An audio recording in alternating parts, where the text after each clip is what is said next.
Hey, welcome to the Danger Zone. It's Ashley.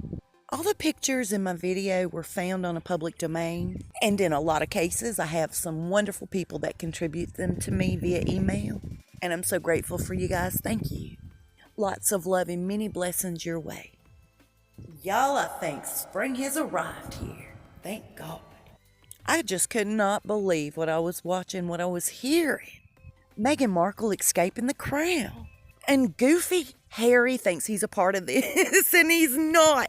We'll talk about that in a minute. And to me, no matter how I feel about the royal family, boy, he's nasty. The way they blasted Britain and the fact that they are so racially divided, oh my Lord. The main puppet masters in play here, we all know them, have an agenda, and what they need to do is divide and conquer. You see what I'm saying? They tried to paint this picture of the royal family, of Britain in general actually, as a bunch of racist bullies. And what I heard, because I watched it several times, there's most definitely a prejudice over in that area and with any aristocratic person. But it had nothing to do with race.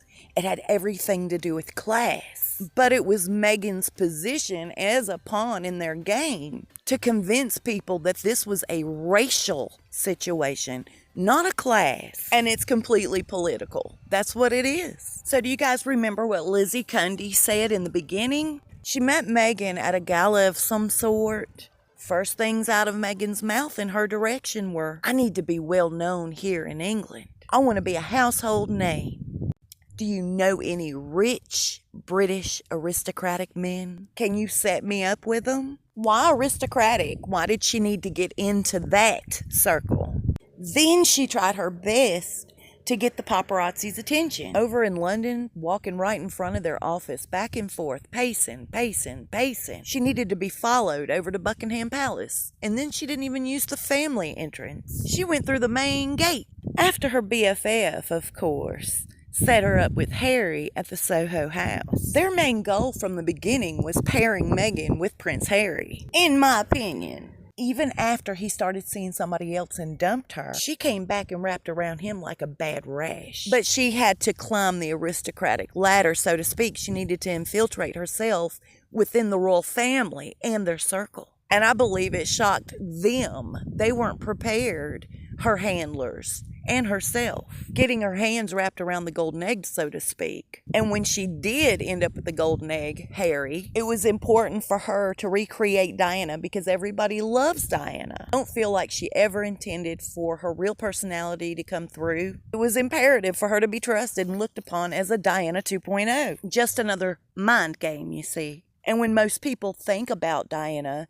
they think about how unloved she was, how mistreated she was by the family, right from the jump. How sweet and kind, how nurturing she was, very trustworthy. Meghan's sole purpose for being Diana 2.0. She needed people to trust her like they did Diana and love her like they did Diana, including Harry. I believe when she agreed to go ahead and take on this position, I really don't think that she knew what she was getting herself into. But now I'm wondering, was her family involved in this too? Well, I always have a bad attitude about Donald Trump, and that's never going to change. I mean, my God, I have to apologize to the rest of the world for my president. But all Harry actually did was said, because Trump was new, he said, give him a chance. I think Harry's probably changed his mind. He assumed that Harry had changed his mind. What made him so confident? How did he know Harry was going to change his mind? What we watched over the last couple of years has been nothing more than a soap opera. A scripted soap opera. And these documentaries are very much a part of their plan. This was all to bring down the royal family, and I know that we already know this. When she came into the family, she started immediately recording things on paper, in audio devices. Even during the Commonwealth event, she was wired up. Who's the recipient of this recorded information? But this documentary, for those who are not awake, for those people who don't know what's really going on, let's come out, these documentaries, let's talk about how racist, how awful the royal family is. In fact, all of Britain are just racist. The royal family have connections and ties and ownership to most of this planet in one way or the other. And they seem to need what the royal family have. And at this rate, I just don't see William taking the throne. In that documentary, they made sure to drive home this point. Not only are the royal family a bunch of racist bullies, but this is 2020. We don't need their rules and regulations, their protocol. That's old-fashioned. They painted some sort of an old, stale picture of the royal family, of the monarchy, and that system. Out with the old and in with the new, basically, is what they were saying. And Harry is so brainwashed by this that he's completely on board. And you really have to wonder what it is that Harry's going to gain from all of this. He's a complete snake in the grass. And for Meghan to call herself an empowered woman of color, if I ever knew that my husband's past included him dressed up like a Nazi and his friends wearing blackface makeup and a KKK pillowcase, I wouldn't have looked at him twice. My mom is biracial. My grandmother was a black woman. There's just nothing empowering about anyone like that, a man or a woman.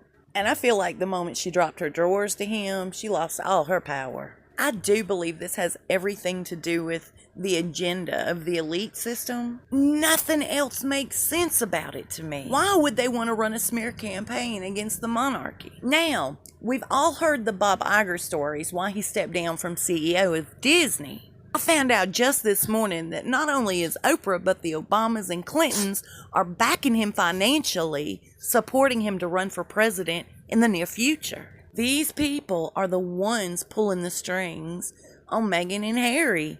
They're the puppet masters. We'll have to talk about what their agenda stands for in the near future. Meanwhile, Harry gets totally punked by a prankster, a couple of them over in Russia, thinking he's talking to Greta Thunberg's parents. Listen closely to what he says. The world is in a troubled place, and unfortunately the world is being led by some very sick people.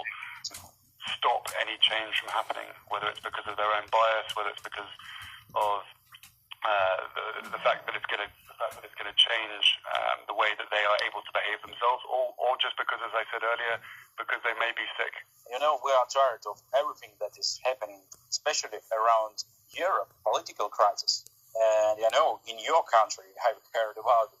We should be in the Union, but we are one European family, I think. No, completely. I think for many years we've been at not at a tipping point, but every year we get closer. And once we get over that tipping point, then you know it all changes. But at the moment, the fossil fuel industry and certain presidents around the world are driving completely the wrong agenda. And I think the most important thing to do is, you know, I don't mind saying this to you guys. I think the mere fact that Donald Trump is pushing the coal industry so big in America, he has blood on his hands, because the effect that has on the climate and on the island nations far away, again, out of sight, out of mind. But we've visited those places, and I'm sure you have as well.